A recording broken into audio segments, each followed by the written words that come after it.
Mantan Hakim Asep Iwan Iriawan mengatakan sidang kasus Nofriansyah Yosua Huta Barat harus fokus terhadap kasus pembunuhan dan tak perlu mengumbar opini tentang dugaan pelecehan terhadap istri Ferdy Sambo Putri Chandrawati.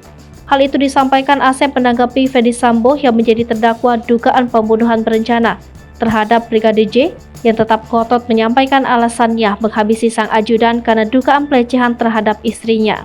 Menurut Asep, majelis hakim yang memimpin persidangan Sambo harus tegas menekankan tentang inti perkara dalam dakwaan adalah tentang pembunuhan berencana terhadap Brigadir J yang didakwakan Ferdy Sambo, Putri Chandrawati, Barada Richard Eliezer.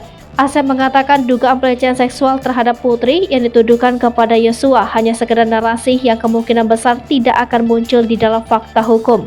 Sambo dalam sidang di Pengadilan Negeri Jakarta Selatan pada Selasa 1 November menyampaikan alasan dia menghabisi Brigadir J karena dugaan pelecehan kepada sang istri. Dia menyampaikan pernyataan itu di depan orang tua Brigadir J Samuel Huta Barat dan Rosti Simanjuntak yang dihadirkan sebagai saksi dalam sidang oleh jaksa penuntut umum.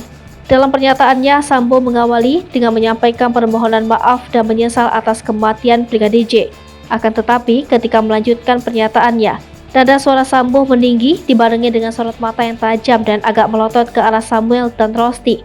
Sambo dalam pernyataannya tetap berkeras peristiwa berdarah itu terjadi karena perbuatan Yosua terhadap istrinya Putri Chandrawati. Di akhir kalimatnya, Sambo kembali meminta maaf dan menyebut dirinya sudah memohon ampun kepada Tuhan.